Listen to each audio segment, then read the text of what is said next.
talking about Josh Wallace from UMass, former standout cornerback there, 3-time team captain. He's played over 2,000 defensive snaps, over 39 games in 4 seasons for the Minutemen. Don Brown, his head coach last season.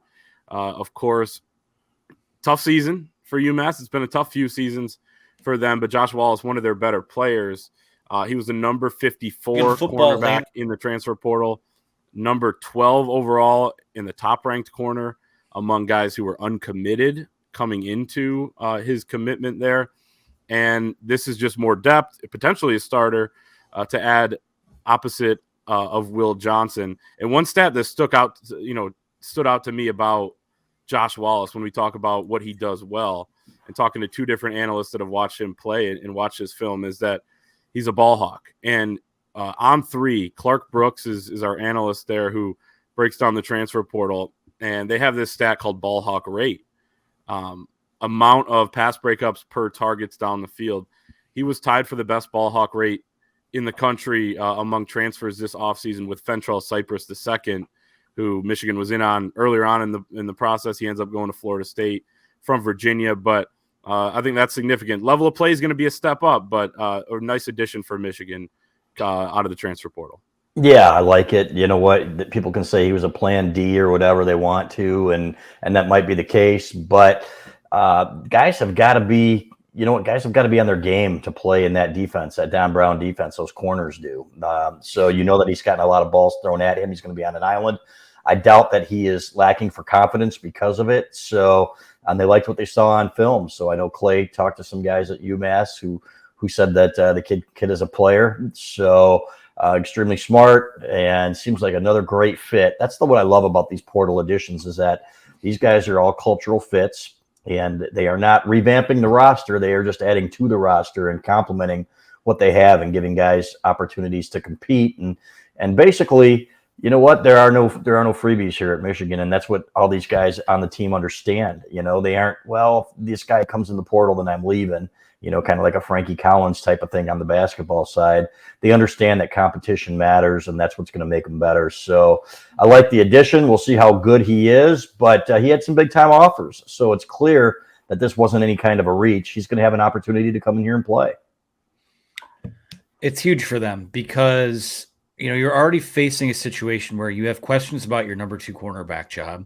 You have, like it or not, there are going to be some health questions with Will Johnson because he's coming off off-season knee surgery. So Will Johnson or not, the guys behind Johnson only had about 44 snaps, I think it was, of experience behind, just playing games. So I believe that Wallace has played about 2,300 college snaps. There's so many numbers bouncing around my head. We're working on this football preview, but he's played a lot of football, played in 39 games.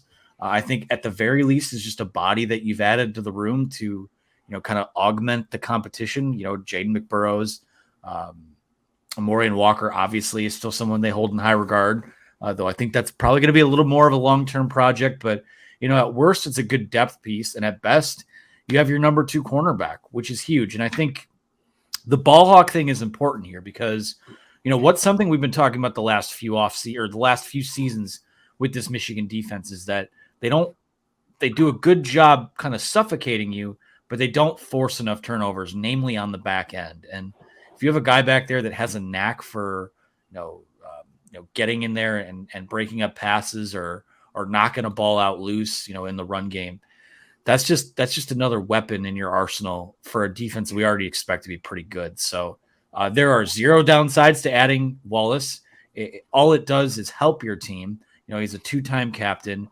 Pretty much all these guys that they've brought in, that's 9 transfers now, are going to factor in on the 2-deep depth chart. It felt like, even dating back to January, that this is probably a position group they needed to add someone to. And now that they have, you look up and down this roster and, there are position groups that have more questions than others, but I don't know if there's one where I could truly say is that there's a true deficiency or weakness, which is huge for them. Yeah, this has been the biggest need ever since DJ Turner and Jamon Green decided to go to the NFL. And it was the last need that Michigan filled, but better late than never. And the ball hawk thing, 24 pass breakups. He only has 3 picks, but 24 pass breakups in his career, pretty significant there. And then CB, you mentioned the culture fit too, and I talked about him being a former team captain 3 times over, which is huge. I mean, when you're a captain as a sophomore too on your team. But by my count, that's 5 now of the 9 guys that Michigan has brought in through the transfer portal were team captains elsewhere. Drake Nugent, A.J. Barner, Jack Tuttle, Josh Wallace, and Ladarius Henderson. It's pretty ridiculous. I mean, how many team captains are there in college football? 400, 500? I mean, it matters. It absolutely matters, it does. Clay. Yeah. And so I love that about him. He's got a swag to him, man, which is what you need at that position too. So everything about him I like. So I think this is probably it for the portal. You know, what if somebody pops up, you know, at a position of need, say an elite wide receiver decided he wanted to come, I think they'd take a look at it. But Sure. I think overall, I think that this is going to be it. And I like the team going into 2023, guys. I really do. Mm-hmm.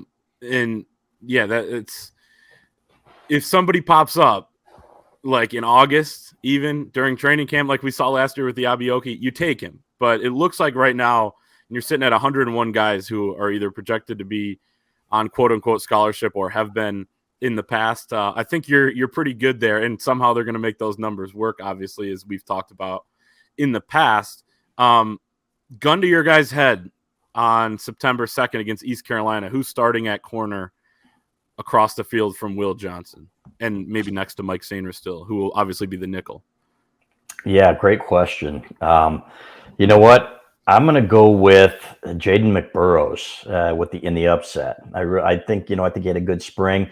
I think eventually Jair Hill is going to be the guy. You know, from what I've seen and heard about him, I think by the end of the year, you know, and I'm not writing off Amorian Walker, but it's clear that he was much more raw than even the true freshman early enrollee in Jair Hill, and it's probably because he's been playing the position longer. Hill, you know, that's been his position, and that's what he does. So I'm going to go with somebody like McBurrows, and, you know, hopefully Will Johnson is healthy enough for the opener. You know, there have been some questions there. He said maybe I'll play a little sparingly in the first couple games or something like that, but they'll be able to get away with it either way. So I'm gonna put that out there and say maybe McBurrows is the guy. Assuming good health, I would also go with McBurrows. I think he's a guy that they've been everyone's kind of been chomping at the bit to see what he can do, because every time we talk to, you know, it seems like these wide receivers in the offseason or in spring ball, whatever it is, we always ask, you know, who's the guy that gives you the most problems, you know, at the line of scrimmage. And oftentimes those guys will say McBurrows. So I feel like if he stays healthy, I like him there. Again, all Josh Wallace does is raise everyone's level. So if it's Josh Wallace, great. You know what you have there. But like I said, I think that Jaden McBurrows, assuming good health, I'm actually surprised it wasn't more hyped in spring ball about that number 2 job. Most of the discussion revolved around Amorian Walker being a unicorn. And I think some of that might have been, I won't say manipulative, but they're trying to get him in a certain direction where he might make the biggest impact. But I'll go with McBurrows in that opener. Yeah, I would use another M word, motivational. Yeah. Those 2 things, and some of it, I'll blame the media. You know, we ask more about Amorian Walker. He's a guy who made a position switch. He's a guy that was called a unicorn, so I guess that's on them. You know, so there was quite a bit of hype there early on in the spring. I'm going to go with Josh Wallace to start the first game, but I agree with you, CB. But whether it's this year or his sophomore year, I really like Jair Hill, but I like Jaden McBurrows as well. And I think Amorian Walker could come around. Jim Harbaugh, before they got Wallace, predicted once again, and I don't want to say doubled down, but, you know, did reaffirm what he thinks about Amorian Walker, predicted that he will be the starter opposite of Will Johnson. So there are options there. Not a ton of experience, but Josh Wallace adds that now to this room. And we'll see how he kind of acclimates, and I would assume he joins the team very soon here and then is rolling in fall camp.